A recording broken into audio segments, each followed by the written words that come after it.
Depuis 1905, Albert Einstein est un savant universellement reconnu.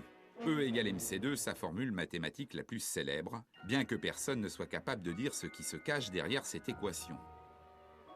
Voilà le paradoxe. Einstein est le plus médiatique des savants, loin devant Newton et sa pomme, Pasteur et sa rage, il reste cependant le plus incompris de tous. En 1936, Charlie Chaplin le résume très bien. Lors d'une soirée londonienne, alors que la foule l'acclame en compagnie d'Einstein, il lui chuchote à l'oreille « Ils m'applaudissent parce qu'ils me comprennent et vous parce qu'ils ne vous comprennent pas ».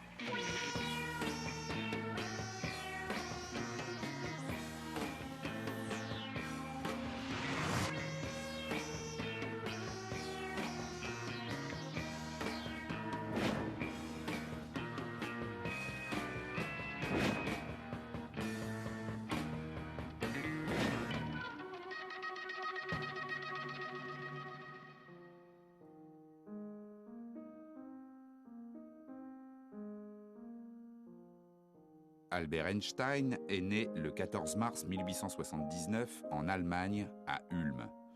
Une ville insignifiante dans sa vie puisqu'un an après sa naissance, Hermann et Pauline, ses parents, s'installent à Munich. Les affaires du père imposent cette décision. L'usine électrochimique Einstein va désormais pouvoir prospérer dans cette grande ville de l'Allemagne du Sud. Le destin du fils est tout tracé, il sera ingénieur et reprendra plus tard l'entreprise familiale. En attendant, Albert apprend péniblement à parler, il n'est pas en avance pour son âge.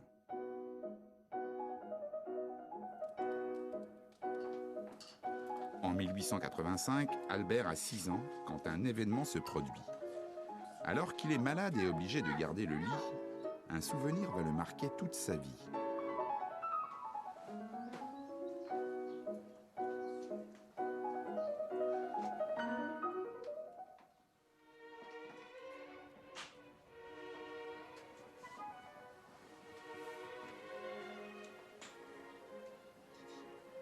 Hermann, attristé de voir son fils alité, lui offre une boussole pour le consoler.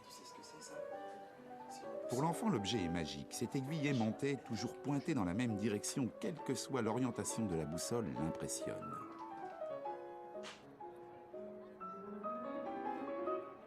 Un moment inoubliable. Cette révélation, dira-t-il plus tard, va le conduire toute sa vie à chercher un ordre caché derrière l'apparence des phénomènes.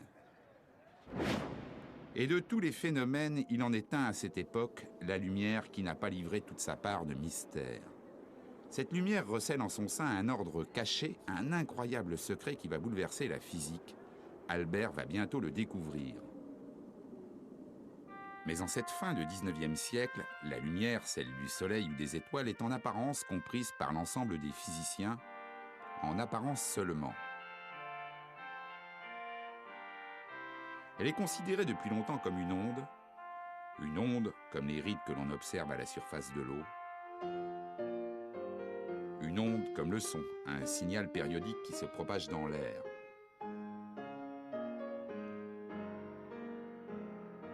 Pourtant, si nous faisons disparaître l'air pour créer le vide dans cette pièce, le son disparaît, la lumière, elle, continue de se propager.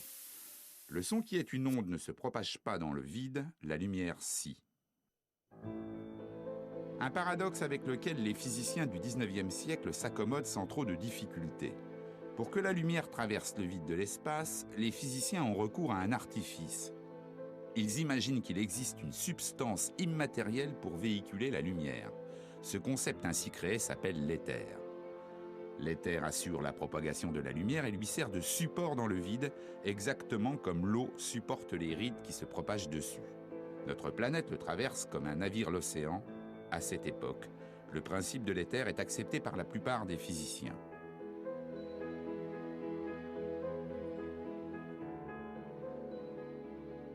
En 1887, 2 Américains, Albert Michelson et Edward Morley, font une expérience destinée à mesurer la vitesse de la lumière dans cet éther. Une expérience fondée sur la loi de composition des vitesses que tout le monde a déjà observée. Par exemple, quand un train avance dans la campagne à la vitesse de 100 km/h. Dans l'un des wagons, je lance une boule sur le plancher à la vitesse de 10 km/h dans le sens de la marche. La boule avance en réalité à 110 km/h par rapport au sol. Maintenant, je lance la boule toujours à la même vitesse, mais dans le sens inverse du mouvement du train. Cette fois, ma boule n'avance plus qu'à 90 km/h par rapport au sol. En 1887, Michelson et Morley supposent qu'avec la vitesse de la lumière, le même principe s'applique. Et lorsqu'un rayon lumineux est émis depuis la Terre, sa vitesse mesurée doit être différente suivant sa direction. Dans un sens, elle va s'additionner avec le mouvement de la Terre, dans l'autre, elle va se soustraire. Une différence minime mais mesurable pour l'époque.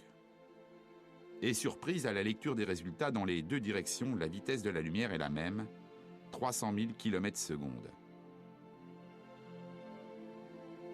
Les deux physiciens sont médusés. La lumière se joue de la physique, elle ne respecte pas la loi de composition des vitesses.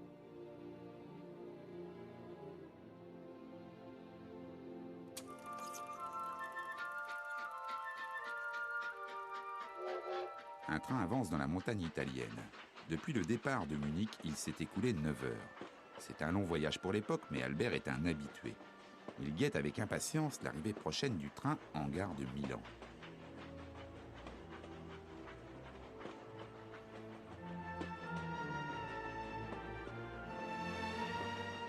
Albert est un garçon studieux, il a passé tout son voyage à étudier une encyclopédie scientifique et un traité de physique, ses uniques distractions.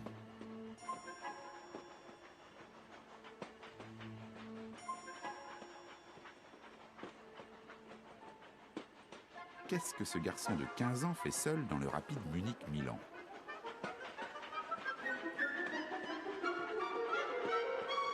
À 15 ans, Einstein est un adolescent assez original. Il est lycéen à Munich, dans un établissement où la discipline est militaire quasiment, comme elle l'était dans tous les établissements allemands à cette époque. Il ne supporte pas ça. Il a des dons en mathématiques et en physique. Il se pose des questions qui sont en avance sur son âge et peut-être même en avance sur la formation de ses professeurs.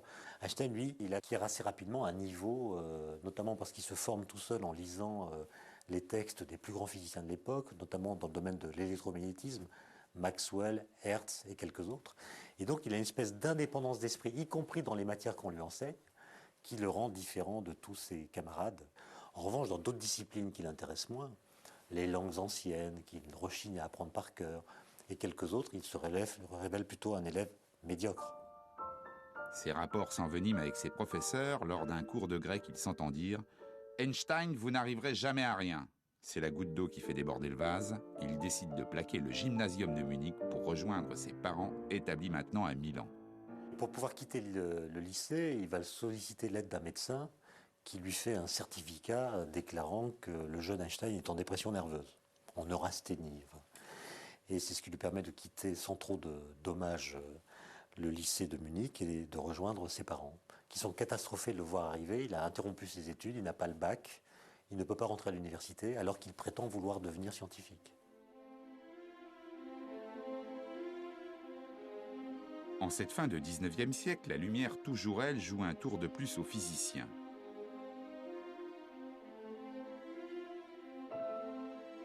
Cette fois, le problème se situe à la frontière de deux mondes, celui de la matière et celui du rayonnement qui s'en dégage quand un corps est chauffé.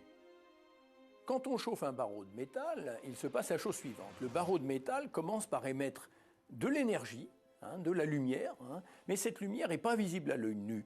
Elle est ce qu'on appelle dans l'infrarouge. Et puis quand on chauffe progressivement à plus haute température, on commence à voir du rouge, un rouge profond, puis un rouge plus brillant. Ça tourne ensuite au jaune, et puis après ça devient au-delà du rayonnement qu'on peut voir à l'œil nu, ça s'appelle le rayonnement ultraviolet. Les physiciens de cette époque n'arrivaient pas à mettre en équation ce simple phénomène de changement de couleur de la lumière émise par un corps qui est chauffé à haute température.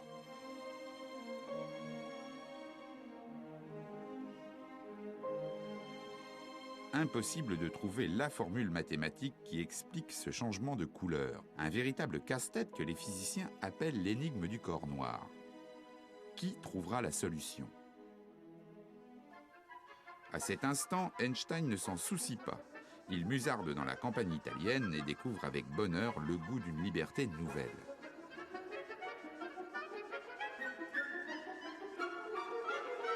Albert a retrouvé sa famille à laquelle il vient d'annoncer sa décision de devenir professeur et d'abandonner ses études en Allemagne. Hermann, son père, et sa mère Pauline sont consternés. Les mauvaises nouvelles s'enchaînent, les affaires du père qui dirige une fabrique d'appareils électriques en Italie périclitent. Hermann voyait en son fils un futur ingénieur susceptible de redresser sa société. Mais les parents ne sont pas au bout de leur surprise. Albert a pris une autre décision.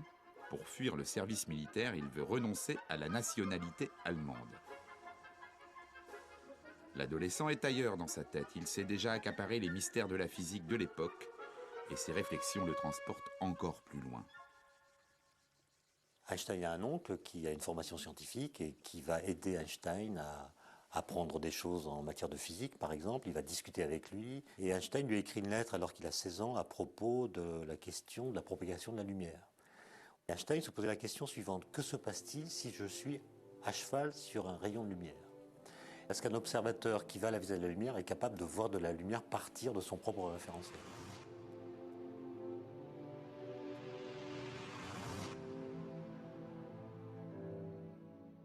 Quand Einstein retrouve ses parents, il n'a donc pas son bac. Il a montré son allergie au système des lycées allemands, ce qui ne veut pas dire qu'il a renoncé à devenir scientifique.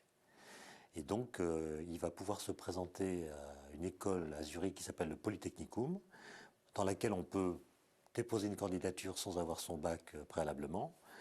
Et Einstein se présente une première fois, il est recalé parce qu'il est trop jeune, il n'a pas tout à fait le niveau, mais les examinateurs voient qu'il s'agit de quelqu'un d'exceptionnel et l'incitent à se représenter l'année suivante.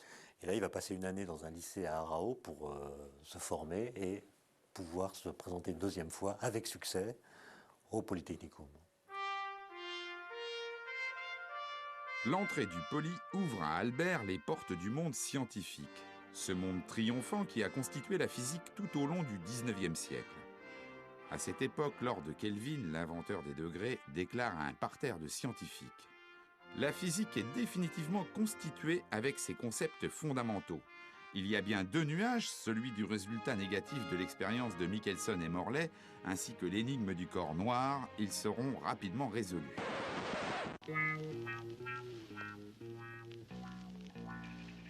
Lord Kelvin ne se doute pas que les deux nuages vont obscurcir rapidement l'horizon de la physique. Albert Einstein, après avoir changé de nationalité pour fuir le service militaire imposé en Allemagne, intègre le Polytechnicum de Zurich. Dans la promotion de 96, ils ne sont que 5 à se diriger comme lui vers une carrière professorale, 4 garçons et une fille d'origine serbe, Mileva Marić. Elle est très intelligente, très intellectuelle même. Elle est affectée de certains problèmes physiques. Elle boite beaucoup, par exemple, à la suite d'une coxalgie qu'elle a contractée dans son enfance. Les parents d'Albert Einstein voient cette relation d'un très mauvais œil. D'abord parce que c'est une intellectuelle. Ils voyaient plutôt pour Albert une sorte de mère au foyer docile et non pas une femme qui met en action sa pensée. Et avec Einstein, au contraire, ça va très bien se passer parce qu'ils peuvent discuter de sciences, de physique, s'écrivent des lettres d'amour tout à fait passionnées. Et donc, il s'agit d'une véritable histoire d'amour. Einstein s'épanouit intellectuellement au Poly. Il dévore avec passion les ouvrages des plus grands physiciens, lit les plus récentes communications ou les comptes rendus des dernières expériences. Ce qui intéressait Einstein, c'était la recherche, c'est-à-dire comment aller plus loin dans la connaissance que nous pouvons avoir de la matière. Et il avait l'impression que l'enseignement était en retard sur les questions qu'il se posait lui et pour lesquelles il voulait trouver des réponses. Donc la question de l'électromagnétisme notamment le fascinait et il a appris cette discipline dans tous ses recoins, dans toutes ses subtilités en autodidacte. Désormais, il sèche des cours. Albert voudrait mettre en évidence cet éther que la Terre traverse sans encombre. Les expériences se sont multipliées ces dernières années, elles n'ont rien donné. À son tour, il imagine un nouveau dispositif avec le matériel du laboratoire.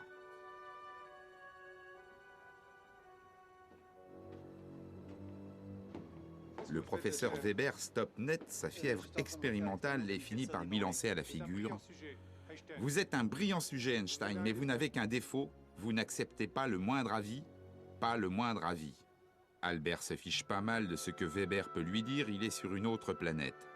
En physique, il dépasse le niveau de son professeur et avec Mileva, il file le plus parfait amour.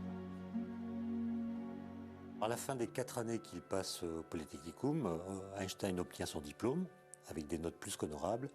Mileva, en revanche, échoue. Einstein essaie de trouver un poste universitaire, n'y parvient pas, notamment du fait que Weber a écrit des lettres très négatives à son propos, et contrairement à ses camarades, qui étaient parfois moins bien classés que lui, il n'obtient pas ce poste universitaire qu'il désirait pourtant avec une ardeur plus grande que ses collègues. Il voulait faire de la recherche, il avait besoin pour ça d'avoir un poste universitaire, et il n'a rien. Le 14 décembre 1900, Max Planck, grand physicien allemand, apporte la solution à l'énigme du corps noir. C'est une grande victoire. La formule fonctionne, elle décrit parfaitement la lumière qu'émet un corps en fonction de sa température.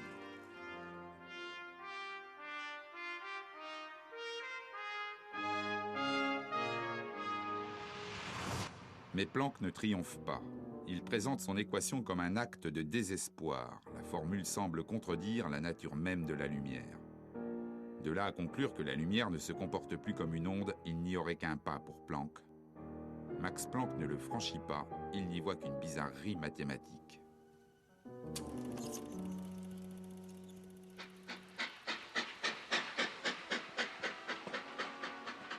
« 1901, l'année la plus noire de son existence. Toutes les démarches d'Einstein pour trouver un emploi se soldent par des échecs.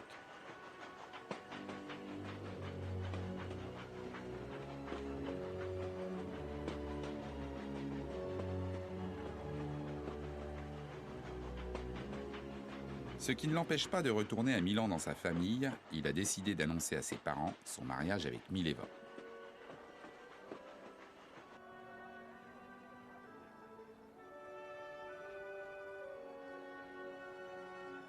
Pauline Einstein s'y oppose. L'annonce de cette possible union la met hors d'elle. Mileva n'a pas les qualités requises pour épouser Albert. De plus, elle n'est pas de confession juive. Albert doit renoncer à ce mariage. Mileva, qui avait échoué au concours de sortie du Polytechnicum, a redoublé. Elle est enceinte et elle part accoucher dans sa famille, très loin d'Einstein, d'une petite fille qui s'appelle Liesl, dont on a perdu la trace. On ne sait pas si elle est morte, si elle a été confiée à l'assistance publique ou si c'est encore une autre hypothèse qu'il faut choisir.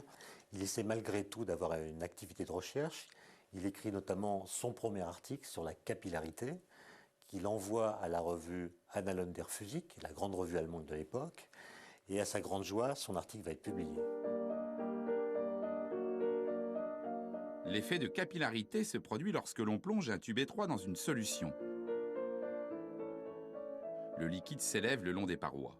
C'est le même phénomène qui fait monter la sève dans les plantes ou incurve la surface d'une solution dans une éprouvette. Alors, en 1901, Einstein s'intéresse à la capillarité. Alors, la capillarité, c'est le fait que l'eau monte ou un liquide monte. Par exemple, ici, il y a un ménisque, ça veut dire que sur les bords, ça monte. Alors, la question, c'est pourquoi ça monte? Si ça monte, c'est nécessairement qu'il y ait une force qui tire l'eau vers le haut, parce que sinon, ça ne monterait pas. Bon. Alors, à l'époque, les chimistes refusent l'idée de molécules. C'est une hypothèse, ça n'a pas le droit de citer en science. Einstein, lui, fait quelque chose d'audacieux, selon une certaine tradition en physique.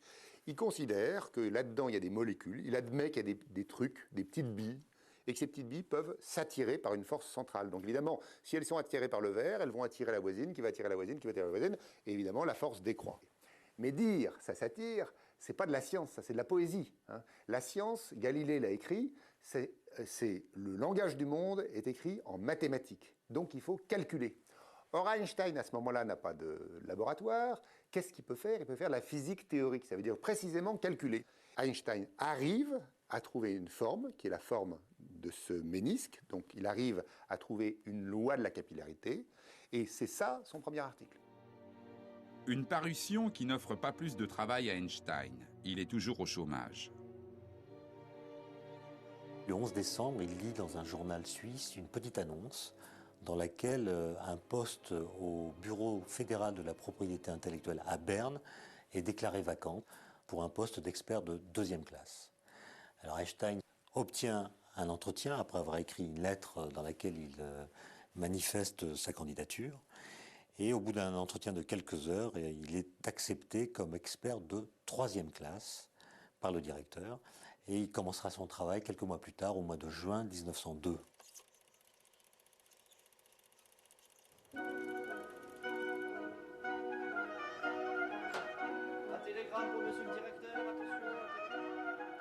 En 1902, voilà Einstein, expert technique de 3e classe au bureau de la propriété intellectuelle de Berne. Cet emploi apporte à Albert un temps libre pour ses précieuses recherches. Il organise sa nouvelle vie, sciences appliquées aux heures de bureau, sciences fondamentales le reste du temps. Einstein s'épanouit intellectuellement au bureau fédéral de la propriété intellectuelle. Il a de bonnes relations avec ses collègues, de bonnes relations avec son directeur. Et ses compétences en électromagnétisme font merveille. C'est pendant cette période-là que les grandes questions qu'il se pose depuis l'enfance et l'adolescence vont se solidifier, s'argumenter et aboutir aux grandes révolutions qu'il va mettre en scène en 1905. Il dira plus tard que ça a été une aubaine pour lui que de pouvoir travailler dans ce bureau fédéral de la propriété intellectuelle.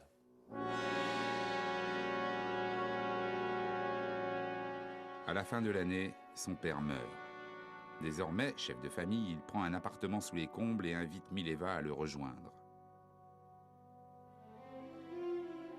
Toujours en 1902, Philippe Lénard revisite l'effet photoélectrique, une curieuse manifestation de la lumière découverte par Hertz en 1887. Ce phénomène est utilisé de nos jours dans le fonctionnement de tous les capteurs solaires. L'effet photoélectrique découvert par Hertz, c'est le phénomène suivant. Quand vous envoyez de la lumière sur un métal, eh bien, cette lumière est capable d'arracher des électrons au métal et de produire un courant électrique. Alors, on ne connaissait pas le mot d'électron à l'époque. Ce que Hertz avait constaté, c'était qu'on produisait un courant. On produisait un courant lorsqu'on envoyait de la lumière avec suffisamment d'énergie sur un métal. Philippe Lénard, en 1902, il apporte une avancée très importante qui est la suivante. Il constate qu'avec de la lumière rouge, ça ne marche pas du tout. Avec de la lumière bleue, l'effet photoélectrique marche très bien. Il est capable de produire un courant électrique.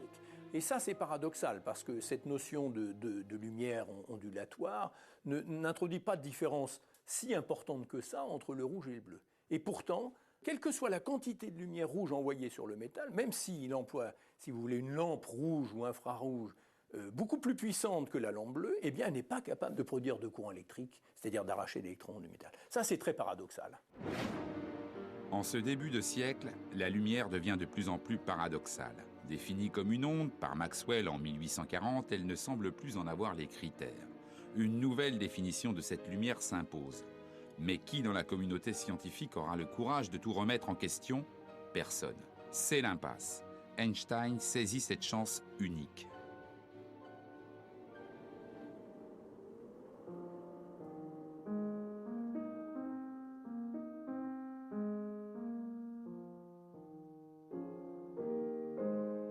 Au début de l'année 1903, Albert, contre l'avis de sa mère, épouse enfin Mileva. Un mariage entre deux témoins d'une grande simplicité.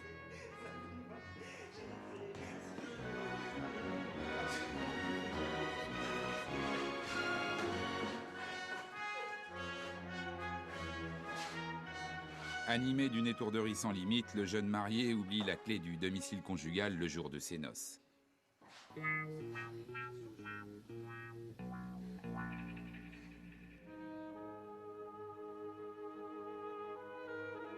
Einstein peut enfin recevoir des amis à la maison, une occasion de refaire sans fin le monde de la physique.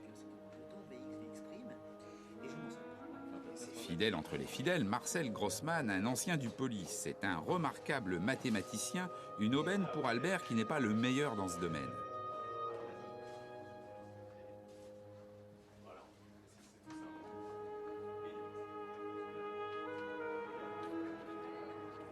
Parmi les habitués de la maison Einstein, il y a Maurice Solovin, un philosophe. Les échanges avec lui sont essentiels pour Einstein, dont l'intuition a toujours reposé sur la métaphysique. Autre grand ami, l'ingénieur italien Michele Besso, un aîné du Poli qui est sorti 5 ans avant Einstein avec des notes éblouissantes. Depuis, ils entretiennent des discussions sans fin sur les grands principes de la physique.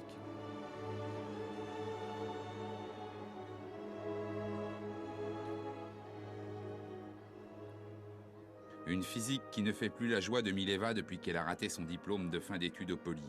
C'est maintenant une femme au foyer, ailleurs dans ses pensées, et elle attend pour bientôt un heureux événement.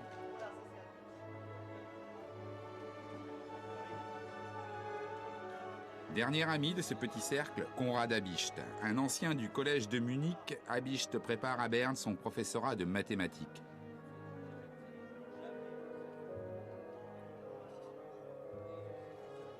C'est grâce à eux qu'Albert peut tester et confronter ses idées. Il a en face de lui des interlocuteurs de qualité.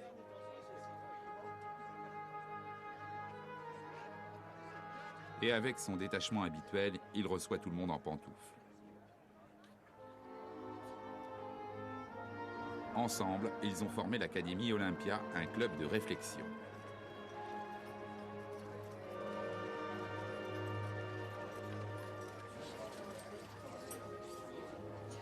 Ils discutent en marchant, ils boivent, ils s'amusent.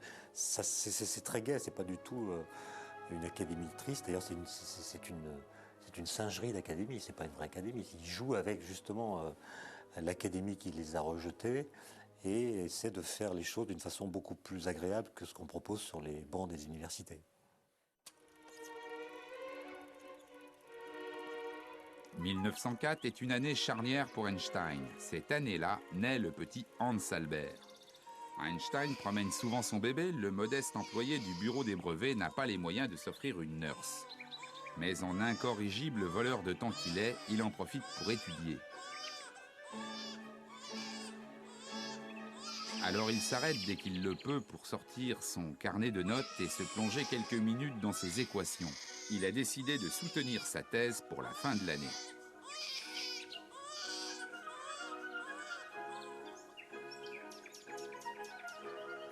Une autre bonne nouvelle, Michele Besso, son ami mathématicien, est engagé au bureau de la propriété intellectuelle. Une aubaine pour Albert. Besso, pour Einstein, c'est quelqu'un de très important. Il dit de lui qu'il est le plus grand catalyseur intellectuel de toute l'Europe. Autrement dit, Einstein va utiliser Besso comme un tennisman utilise un mur qui renvoie les balles.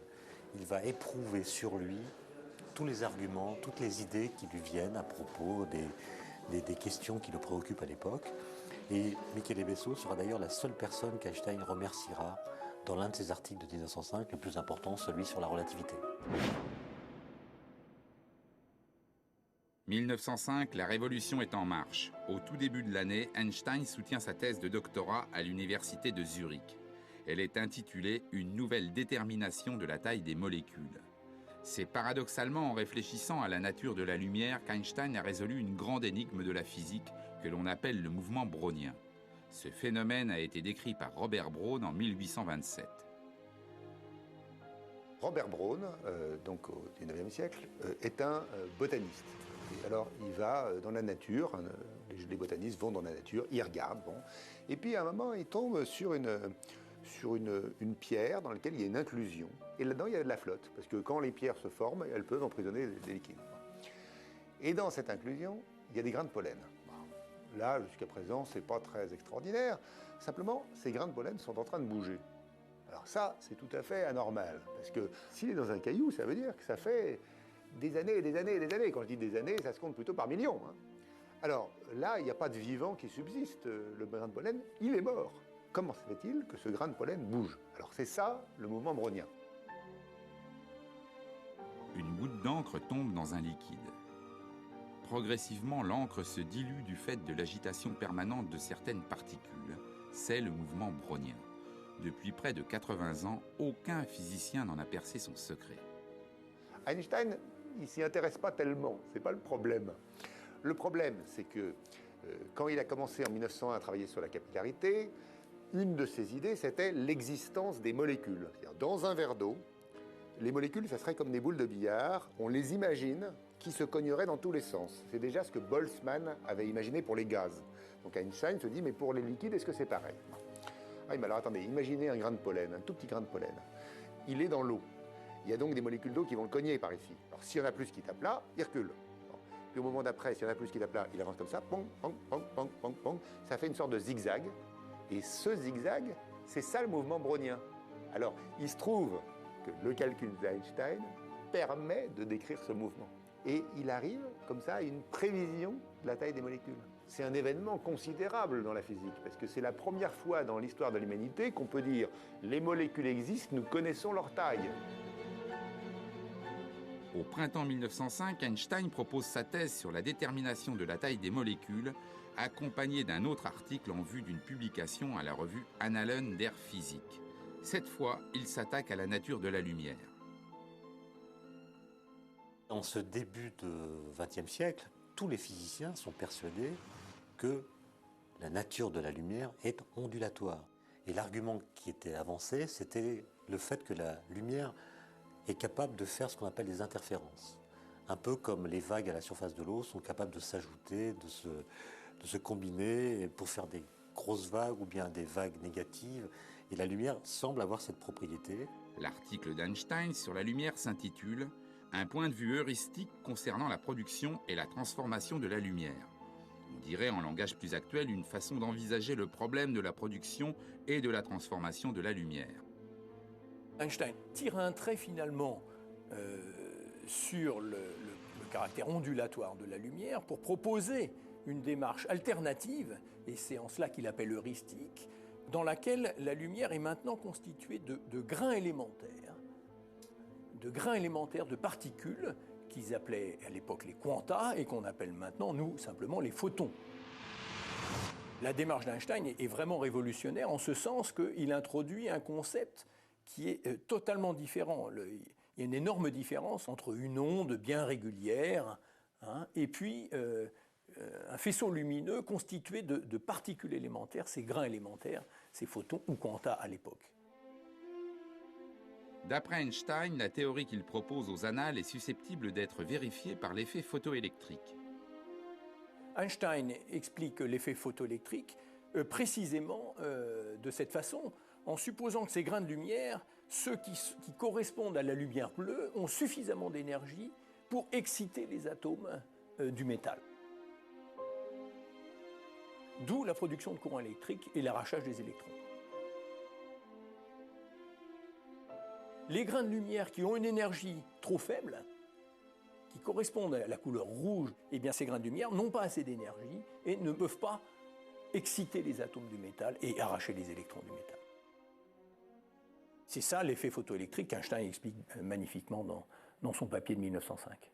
Einstein met les pieds dans le plat en disant il faut, pour comprendre l'effet photoélectrique, renoncer à l'image que nous avons tous de la lumière. J'ai conscience de faire là quelque chose de scandaleux, mais je ne vois pas d'autre échappatoire. Non content de bouleverser les acquis théoriques de la lumière, Einstein enfonce le clou. En 1900, Max Planck a selon lui formulé ses équations sans admettre la réalité physique qu'elles recouvraient. Tout indiquait à Planck la véritable nature de cette lumière, il lui restait un pas à franchir qu'il n'a pas fait. Or, Max Planck, en plus d'être un savant mondialement reconnu, est le directeur de publication des Annales de la physique. Devant le caractère scandaleux de l'article, il est en droit de demander des modifications, voire de s'opposer à sa publication. Planck réagit très bien. Il comprend toute l'importance, en fait, de la contribution d'Einstein, bien que cette contribution lui révèle un petit peu qu'il aurait pu aller lui-même au-delà de sa théorie, mais il y a eu une charnière, c'est l'esprit révolutionnaire d'Einstein, disons sans limite, sans borne, qui lui a permis de franchir le pas que Planck n'avait pas osé faire, entre guillemets. Planck accepte le papier d'Einstein, bien qu'Einstein ne soit pas connu, bien qu'il n'ait pas de poste universitaire, il n'est pas membre de l'académie, et il est complètement inconnu, outsider, comme on dirait aujourd'hui. Et Planck reconnaît que les arguments d'Einstein méritent d'être discutés et donc accepte que le papier d'Einstein soit publié. En laissant paraître l'article d'Einstein, Planck fait preuve d'une audace incroyable. Il apporte sa caution scientifique indispensable à une théorie qui n'est encore qu'une hypothèse. De ce coup de pouce va naître entre les deux hommes une complicité qui ne se démentira plus jamais.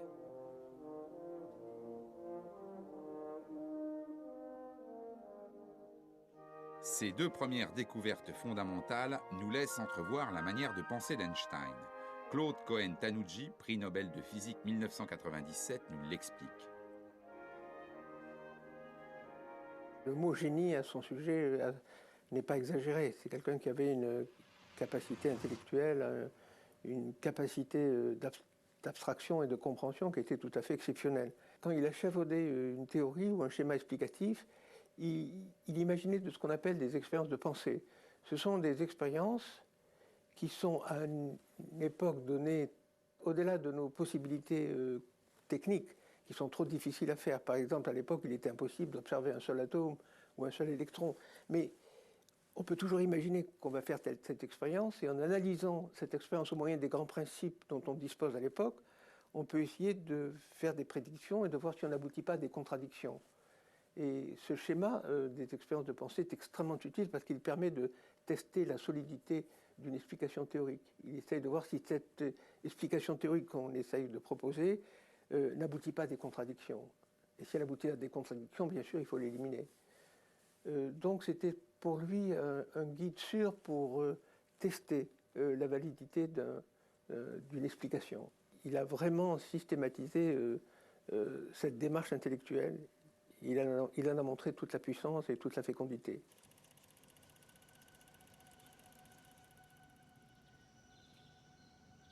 Mai 1905, Einstein écrit à son ami Konrad Abicht. La lettre commence comme cela. « Que faites-vous donc, espèce de baleine congelée? Morceau d'âme fumée, séchée et mise en conserve ou je ne sais quoi d'autre encore? Pourquoi ne m'avez-vous pas fait parvenir votre thèse? Je vous promets en échange 4 de mes travaux. Le premier traite de la nature de la lumière, il est très révolutionnaire. Le second de l'explication du mouvement brownien, le troisième parle de la taille et de l'existence des atomes. Enfin, le quatrième est disponible sous forme de brouillon. Il traite d'une électrodynamique des corps en mouvement, établie à l'aide d'une modification de la théorie de l'espace et du temps. » Einstein est quelqu'un qui a de l'humour, notamment quand il s'adresse à ses collègues de l'Académie Olympia. Donc il écrit une lettre à Bicht pleine d'humour, où il utilise des termes assez étranges pour qualifier son camarade. Et il lui annonce qu'il est en train d'écrire des articles révolutionnaires. Il le dit lui-même, il a conscience que des choses importantes vont se passer. Il va formuler une nouvelle théorie de l'espace et du temps. Cette nouvelle théorie paraît en juin 1905, c'est l'article le plus important des 4. On a coutume de l'appeler la théorie de la relativité restreinte. Dans cet article, Einstein proclame la mort de l'éther, ce milieu inventé par les physiciens du 19e siècle et censé vibrer au passage de la lumière. Il démontre que la lumière, par sa nature électromagnétique, se propage dans le vide de l'univers sans l'aide d'aucun support.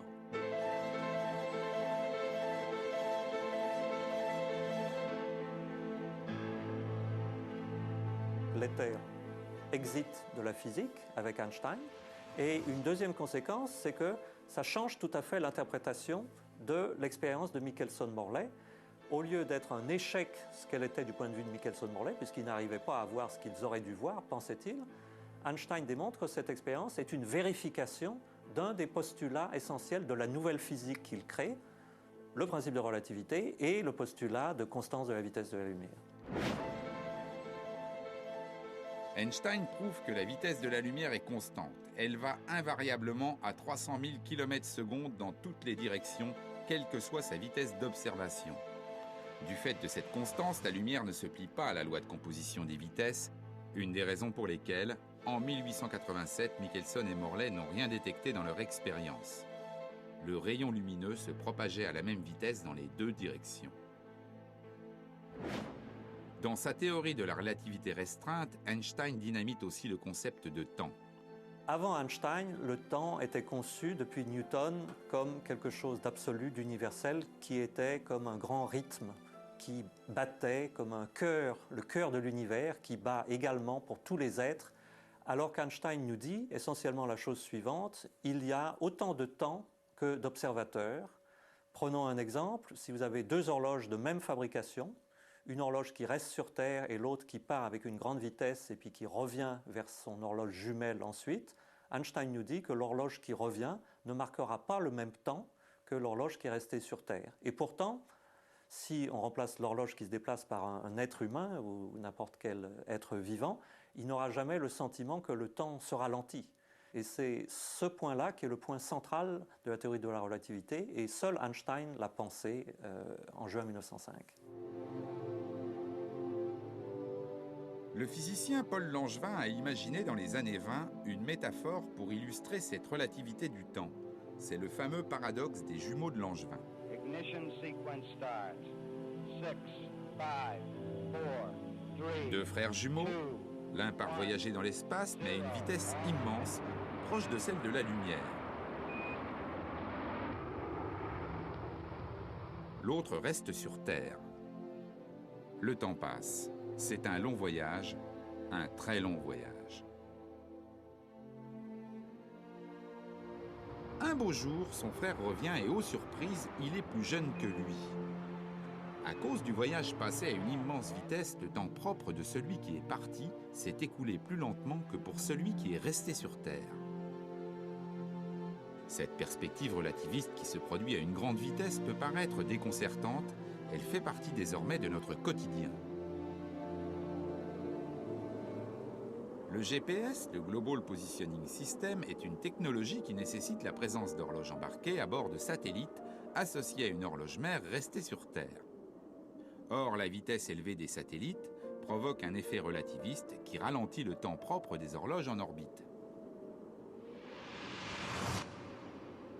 Résultat, l'effet impose de corriger un écart de 38 millisecondes par jour qui correspond à l'arrivée à une erreur de positionnement de l'ordre de 11 km.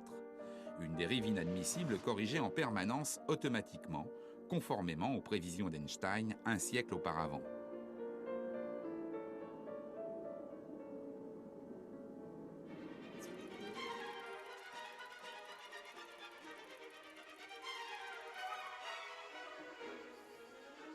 En 1905, Einstein a rédigé ses 4 articles en l'espace de 6 mois. Au mois d'août, il écrit de nouveau à son camarade Konrad Habicht. Cette fois, il ne le traite pas de tous les noms, mais simplement lui fait part d'une nouvelle intuition.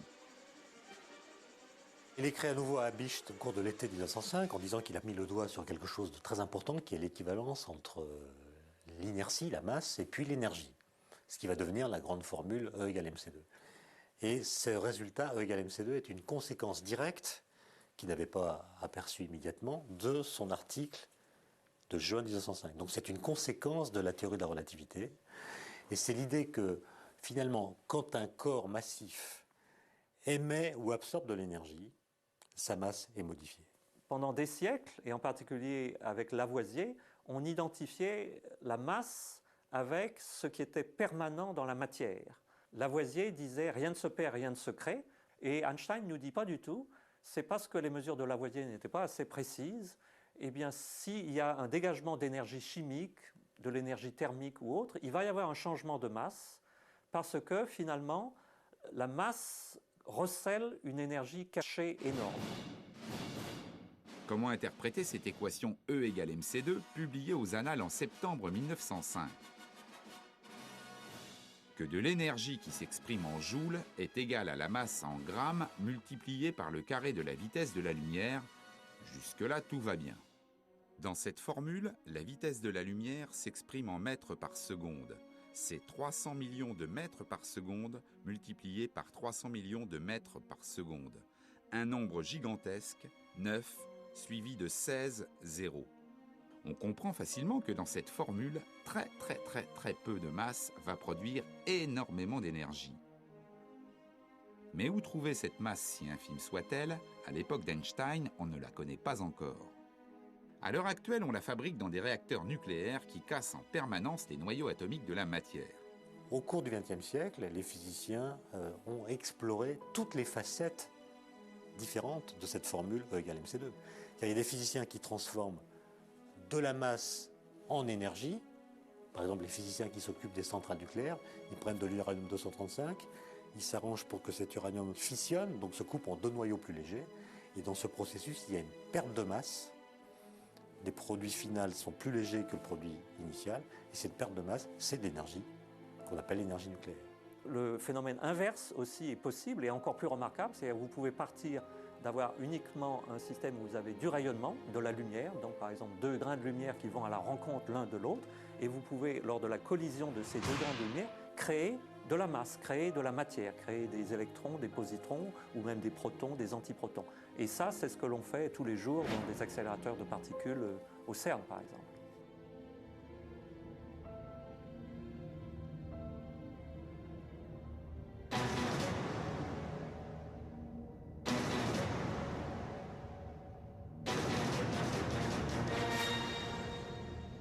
Vous êtes-vous posé la question de savoir pourquoi le Soleil brille depuis si longtemps et qu'il n'est pas prêt de s'éteindre? Il est la manifestation quotidienne et remarquable de l'équation E égale mc2. Le fait que le Soleil envoie à l'extérieur sans arrêt de l'énergie, sous forme d'énergie lumineuse et de chaleur, qu'il fait ça depuis 5 milliards d'années et que probablement il va encore émettre de l'énergie au même taux à peu près pendant encore 5 milliards d'années, repose en fait sur cette relation E égale mc2. Toute cette énergie lumineuse, elle vient en fait d'une perte de masse au centre du Soleil.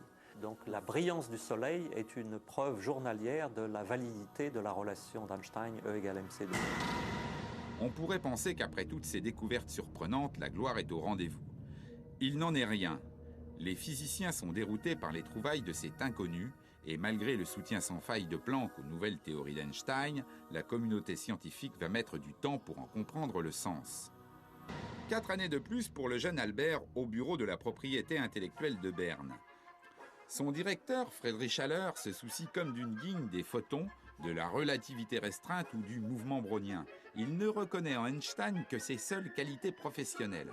Le voici nommé expert de 2e classe au bureau des brevets avec augmentation de salaire.